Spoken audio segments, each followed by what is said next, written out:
आज इस वीडियो में हम घनफल और घनमूल का अध्ययन करेंगे।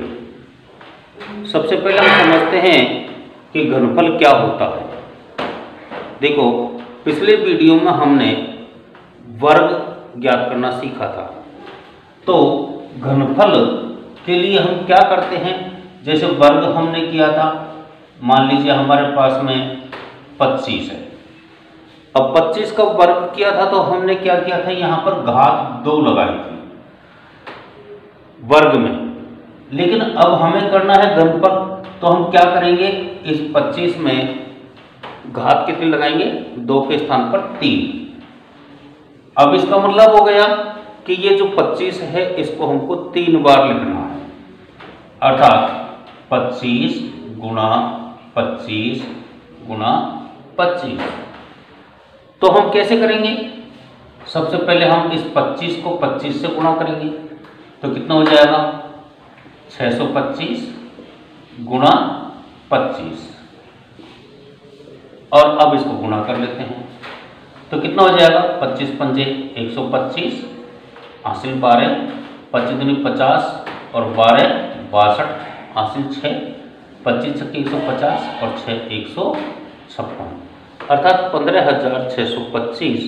ये हमारे पास में क्या आ जाएगा, घनफल आ जाएगा।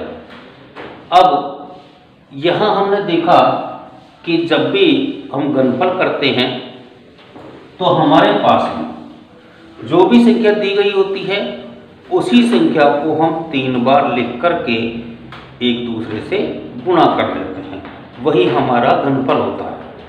एक सवाल और देखते हैं, जैसे मान लीजिए हमारे पास में 12 है।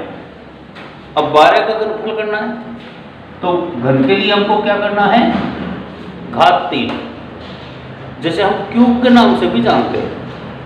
तो यहाँ 12 का क्यूब हमको करना है। जब घात 2 होती है तो हम उसको स्क्वायर कहेंगे, और घात 3 होती है तो हम उसको क्यूब कहेंगे। तो यहाँ हमारे पास 12 का क्यूब हमको करना है, तो ये इसका मतलब हो गया 12 गुणा 12 गुणा 12, अर्थात 12 को 12 से गुणा किया 144, और फिर हमने 12 को गुणा किया तो कितना हो गया 12 चौके 48, हासिल 4, 48 और 4 52, हासिल की 5, 12 और 5 17, 1728। जैसे हमने ये किया है इसी प्रकार से देखिए हम और भी संख्याओं के घनफल कर सकते हैं। आपको एक सरल विधि, सरल तरीका और मैं बता रहा हूं, देखना है। यहां हमारे पास 25 का क्यूब हमने किया था, तो इस 25 का क्यूब हम दूसरी विधि से भी करते हैं, देखना है। देखो, जहां 2 अंकों की संख्या होती है, जहां 2 अंकों की संख्या होती है उनका क्यूब करने का एक तरीका और जो सरल लगे आपको, ऐसा। यहां हमारे पास 2 अंक हैं, एक अंक इकाई का है और एक अंक दहाई का है। तो जब हमारे पास में इकाई का अंक और दहाई का अंक, 2 ही अंकों की कोई संख्या होती है, तो घनफल करने का एक बहुत सीधा तरीका है कि हम दहाई, फिर घन करना है इसलिए दहाई की घात 3 लगाएंगे। उसके बाद ये दहाई का स्क्वायर गुणा इकाई, और यहां पर इसको हम 3 से गुणा करते हैं। ऐसे ही यहां 3 गुणा दहाई इंटू इकाई। अब देखो, हमने देखा कि हमारे पास दहाई की घात घटती हुई चल रही है। यहां घात 3 थी, यहां 2 है, यहां 1 हो गई, क्योंकि यहां कोई घात नहीं लगाई इसलिए 1 हो गई। तो जैसे हमारे पास में इधर से दहाई की घात घटती हुई चल रही है, उसी प्रकार इकाई की घात अब बढ़ती हुई चलेगी। तो यहाँ इकाई की घात 1 है, तो यहाँ इकाई की घात 2 हो जाएगी, और यहाँ इकाई की घात 3 हो जाएगी। ऐसे हमारे पास में ये एक क्या है, सूत्र हो जाएगा। अब अपन को करना है 25 का घन। 25 में हमारे पास 2 है दहाई का और 5 है इकाई का। तो देखिए दहाई का मतलब 2 का क्यूब, फिर 3 इंटू 2 का स्क्वायर इंटू 5, फिर 3 इंटू 2 इंटू 5 का स्क्वायर और 5 का क्यूब। अब क्या करेंगे हम, देखो 2 का क्यूब कितना हो जाएगा 8, यहां 2 3 गुणा 2 दूनी 4 गुणा 5 अर्थात 5 चौके 20 और 20 तिया 60।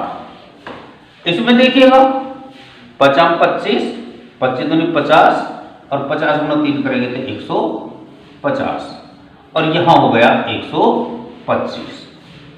अब देखो यहां हमारे पास में ये संख्याएं आ गई, ये 4 भाग हमारे पास में, 4 खंड हमारे पास में हैं। इन खंडों में से हम एक एक अंक लेते हुए चलेंगे और जो शेष बचते हैं उनको अगले खंड में जोड़ देंगे।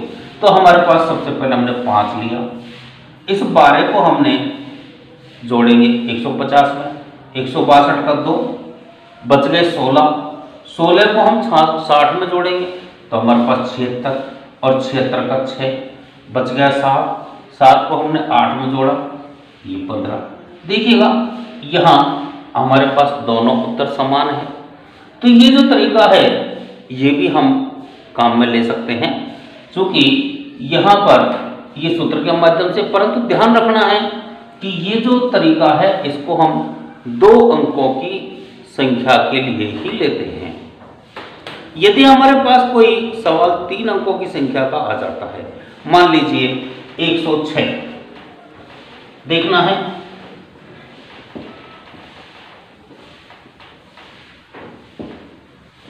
मान लीजिए हमारे पास में 106, इसका हमको क्यूब करना है। तो हम क्या करेंगे, यहां इकाई का अंक 6 मानते हैं और जो शेष बचे हुए हैं कितने 10, इनको हम दहाई का अंक मानते हैं। तो हमारे पास में ये सवाल का सूत्र हमारे पास है, दहाई का अंक हमारे पास क्या हो गया 10, तो हमने 10 का क्यूब किया, फिर 3 इंटू 10 का स्क्वायर इंटू 6, फिर 3 इंटू 10 इंटू 6 का स्क्वायर और 6 की घात 3। हल करेंगे 10 गुणा 10 गुणा 10 करेंगे तो कितना आ जाएगा 1000। यहां 10 गुणा 10 करेंगे तो 100, 100 को 6 से गुणा करेंगे 600 और 600 को 3 से गुणा करेंगे तो 1800।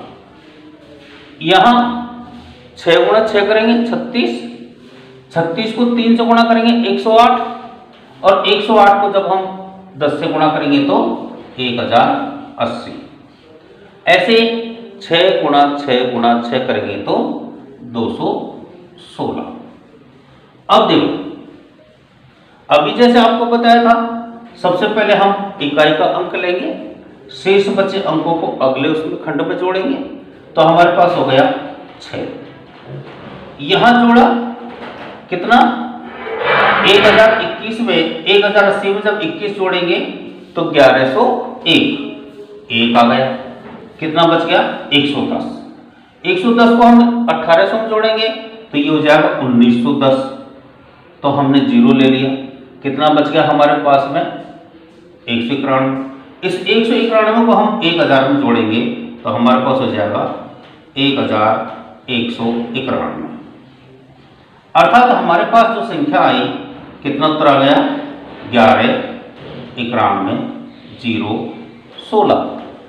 ये हमें ध्यान रखना है कि हम यहाँ जब 2 अंकों से ज़्यादा अगर हमारे पास है तो हम उसमें इकाई के अंक को 1 मान करके 1 अंक लेंगे, बाकी शेष अंकों को दहाई के रूप में रखेंगे और इनको हम हल करेंगे।